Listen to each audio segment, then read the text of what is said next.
बड़ी खबर के साथ करेंगे। दरअसल बीजेपी कोर कमेटी की बैठक खत्म हो गई है। विधानसभा की 2 सीटों पर होने वाले उपचुनाव को लेकर इस बैठक में चर्चा की गई। बैठक में कोर ग्रुप के तमाम सदस्य मौजूद रहे। केंद्रीय मंत्री कैलाश चौधरी भी बैठक में मौजूद थे। पूर्व मुख्यमंत्री वसुंधरा राजे भी इस बैठक में शामिल हुई हैं। तो बड़ी खबर यह है कि बैठक खत्म हो गई है और बैठक में 2 सीटों पर होने वाले उपचुनाव को लेकर मंथन किया गया। चर्चा इस चुनाव को लेकर तमाम कोर ग्रुप के जो सदस्य हैं उन्होंने की है। किस तरीके से पार्टी को इन 2 उपचुनाव में मजबूती से चुनाव में उतारा जाए, किस तरीके से प्रत्याशियों का चयन हो, साथ ही साथ किस तरीके से बीजेपी 2 सीटों के उपचुनाव में फतेह हासिल करे, इस पर चर्चा की गई।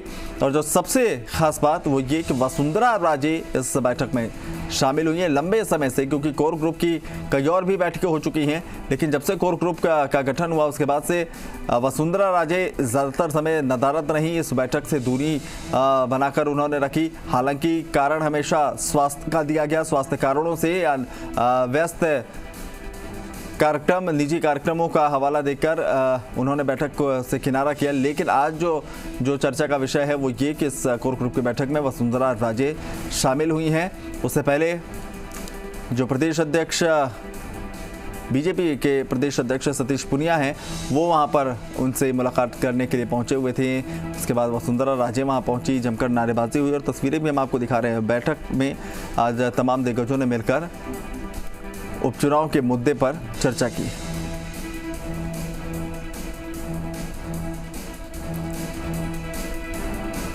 तो बीजेपी की कोर कमेटी की यह बैठक आज आयोजित हो रही थी।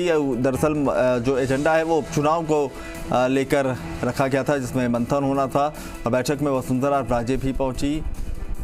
वहां 22 पंचायत समितियों के चुनाव को लेकर पार्टी ने अपने प्रभारी तय किए हैं। जो क्या कुछ बैठक में हुआ, 2 सीटों पर विधानसभा उपचुनाव के लिए 6 गंभीर नेताओं के नाम, अंतिम नतीजे तक पहुंचने के लिए शेष कार्यकर्ताओं को जिम्मेदारी देने की भी बात तय हुई है। तो क्या कुछ इस बैठक में हुआ है, 2 सीटों पर उपचुनाव के लिए पार्टी कुछ नेताओं को जिम्मेदारी सौंपेगी, ये तय हुआ है। सशक्त मंडल अभियान को लेकर भी बैठक में चर्चा आज हुई है। 22 पंचायत समितियों के चुनाव को लेकर भी पार्टी ने अपने प्रभारी तय कर दिए हैं, जिनके ऊपर ये दारोमदार होगा। 2 सीटों पर विधानसभा उपचुनाव के लिए 6 गंभीर नेताओं के नाम तय किए गए हैं। अंतिम नतीजे तक पहुंचने के लिए शीर्ष कार्यकर्ताओं को जिम्मेदारी देने का भी फैसला किया गया है, ताकि इससे पार्टी को फायदा पहुंच सके। तो ये महत्वपूर्ण आज की बैठक थी बीजेपी के लिहाज से अगर देखें तो। और जैसा बार बार मैं जिक्र कर रहा हूं कि सबसे महत्वपूर्ण ये कि आज वसुंधरा राजे भी कोर कमेटी की इस बैठक में पहुंची थी। अमूमन जितनी बैठकें हुई हैं कोर कमेटी की, उसमें नाम तो वसुंधरा राजे का शामिल जरूर रहा, लेकिन हर बार स्वास्थ्य कारणों से या व्यक्तिगत किसी कारणों से वो इस बैठक में नहीं पहुंच पाई, हिस्सा नहीं लिया। हालांकि पार्टी नेताओं ने हर बार जो है इस मसले को लेकर जो है चुप्पी साधी रही, लेकिन आज इस बैठक में वसुंधरा राजे भी पहुंची। उपचुनाव को लेके क्योंकि वहाँ के मुद्दे और पार्टी के कार्यकर्ताओं के जरिए जो फीडबैक जो आएगा, उसमें हम लोगों ने अभी आजकल में पार्टी के कुछ प्रमुख नेताओं की हम लोग घोषणा करेंगे जो अभी इस काम को और आगे बढ़ाएंगे। प्रत्यक्ष को प्रमाण की आवश्यकता नहीं है, बहुत बड़े पैमाने पर दोनों पारियों को मिलाएं तो 25 लाख विद्यार्थियों ने शिरकत की, लेकिन जो अनियमितताएं देखने को मिली, ऐसा लगता है कि राजस्थान अब नकल में भी प्रथम श्रेणी में शुमार हो गया।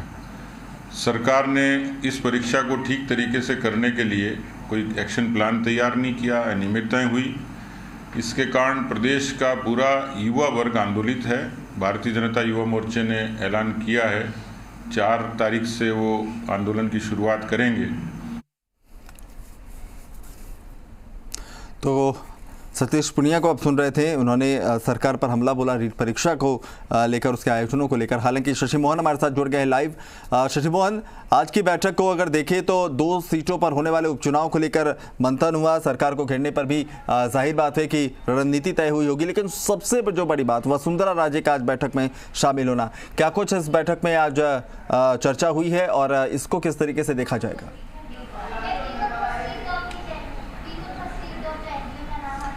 देखिए अभिनव, जहाँ तक आपने कहा कि लंबे समय बाद वसुंधरा राजे बैठक में आई, तो इस अवधि को 7 महीने से ज़्यादा कहा जा सकता है। पिछली बार जब कोर ग्रुप की बैठक हुई थी जिसमें वसुंधरा राजे शामिल हुई थी, वो 23 फरवरी 2021 को हुई थी और उसके बाद आज वसुंधरा राजे इस बैठक में आई है। वो शामिल हुई, अपनी बात उन्होंने रखी, और लेकिन नेता प्रतिपक्ष गुलाब चंद कटारिया आज की बैठक में नहीं थे। हालांकि सतीश पूनिया बाहर आधिकारिक रूप से ज़्यादा नहीं कह रहे थे। रणधीर सिंह भिंडर के नाम को लेकर चर्चा हुई या नहीं कोर ग्रुप में, इस पर उन्होंने कैमरे पर बोलने से मना कर दिया। लेकिन जो बात निकल कर आई है वो ये कि वल्लभ नगर पर रणधीर सिंह भिंडर को पार्टी टिकट दे या नहीं दे, क्या वो ही एकमात्र जिताऊ चेहरा है, इन सब पहलुओं पर बातचीत हुई है। दरअसल नेता प्रतिपक्ष गुलाब चंद कटारिया की रणधीर सिंह भिंडर से बनती नहीं है और वो पहले ही कह चुके हैं कि भिंडर को पार्टी संभवतः टिकट नहीं देगी। हालांकि ये उन्होंने कहा है कि पार्टी में जो संसदीय बोर्ड है वही सारी चीज़ें तय करता है, लेकिन कटारिया भिंडर को टिकट दिलवाना नहीं चाहते हैं और संभवतः इसीलिए आज की बैठक से कटारिया ने दूरी बनाई। जब अरुण सिंह से और दूसरे नेताओं से पूछा गया तो उनका कहना था कि कटारिया का पहले से आज का कार्यक्रम था 2 अक्टूबर का, पहले ये बैठक 3 तारीख को होनी थी लेकिन अचानक 2 अक्टूबर को शेड्यूल की गई। बीजेपी के प्रदेश अध्यक्ष सतीश पूनिया ये कह रहे हैं कि 6 से ज़्यादा नाम उनके पास ऐसे हैं जो निष्ठावान कार्यकर्ता हैं और सिंसियर कैंडिडेट हो सकते हैं। धरियावद में गौतम लाल मीणा के पुत्र को संभवतः टिकट देने पर पार्टी बानस बना चुकी है, क्योंकि वहां सहानुभूति की लहर पर पार्टी सवार होना चाहती है। लेकिन ऐसा ही कांग्रेस वल्लभ नगर में करना चाहती है और कांग्रेस के इस मास्टर कार्ड के लिए, सहानुभूति की लहर को तोड़ने के लिए बीजेपी के पास में क्या विकल्प है, उन पर मंथन हुआ है। इसके साथ ही बीजेपी के राष्ट्रीय अध्यक्ष जेपी नड्डा जो नवंबर में दौरे पर आएंगे, उनके दौरे को लेकर के किस तरह की तैयारियां होनी हैं। पिछले दिनों बीजेपी के राष्ट्रीय अध्यक्ष जयपुर आए थे और ऐसी सूरत में अब उनका कार्यक्रम किसी दूसरे संभाग में किया जाएगा। इसकी संभावना है कि जोधपुर या उदयपुर में इनका कार्यक्रम किया जा सकता है। जोधपुर में 2 नवंबर को वोटों की, उदयपुर में जो संभाग में चुनाव होने हैं 2 सीटों पर, वोटों की गिनती 2 नवंबर को हो जाएगी। उसके बाद नड्डा के आने का कार्यक्रम है, तो वो कार्यक्रम कहाँ किया जाए, किस तरह का कार्यक्रम किया जाए। सशक्त मंडल अभियान बीजेपी चला रही है जिसको अगले साल 6 अप्रैल तक पूरा करना है पार्टी को। पूरे संगठन को मजबूत करने की कवायद, इसके साथ ही रीट परीक्षा में जो कथित आरोप धांधली के बीजेपी लगा रही है, कथित धांधली के आरोप, उनको लेकर पार्टी कैसी रणनीति बना रही है, इस पर बातचीत हुई है। भाजयुमों के ऊपर इस अभियान को आगे बढ़ाने की जिम्मेदारी दी गई है। 4 अक्टूबर से ये अभियान शुरू होगा और रीट के खिलाफ अलग अलग जगह प्रदर्शन किए जाएंगे सरकार की नाकामी का मुद्दा उठाते हुए। एक बात और जो सतीश पूनिया ने कही कि सरकार इस पूरी परीक्षा को लेकर गंभीर नहीं थी आयोजन में, और यही कारण रहा कि हवाई चप्पल में ब्लूटूथ जैसा ही खोज हुई और उसे कुछ जगहों पर नकल हुई। सरकारी अधिकारियों पर कार्रवाई को लेकर पूनिया ने कहा कि अगर सरकार कहती है कि पर्चा लीक नहीं हुआ, तो फिर जो सरकारी अधिकारियों पर कार्रवाई की गई, आरएएस आरपीएस जैसे ऑफिसर्स पर, वो किस आधार पर की गई है, इस पर उन्होंने सफाई मांगी। बीजेपी प्रदेश अध्यक्ष सतीश पूनिया ने सीबीआई जांच की मांग को लेकर मुख्यमंत्री अशोक गहलोत को पत्र भी लिखा है। इसके साथ ही उन्होंने आज अपनी मांग दोहराते हुए कहा कि या तो डोटासरा खुद अपने पद से इस्तीफा दे दे या मुख्यमंत्री उन्हें बर्खास्त कर दे। बहरहाल कोर ग्रुप में इन सब मुद्दों पर चर्चा हुई, लेकिन इस सब के साथ एक और मजेदार पहलू यह था कि जब बैठक शुरू हो रही थी तो वसुंधरा राजे ने मास्क लगाने को लेकर सवाल पूछा कि क्या मास्क लगाना या नहीं लगाना। अधिकांश सदस्य दूर दूर बैठे थे और ऐसा लगा कि मास्क की जरूरत नहीं है।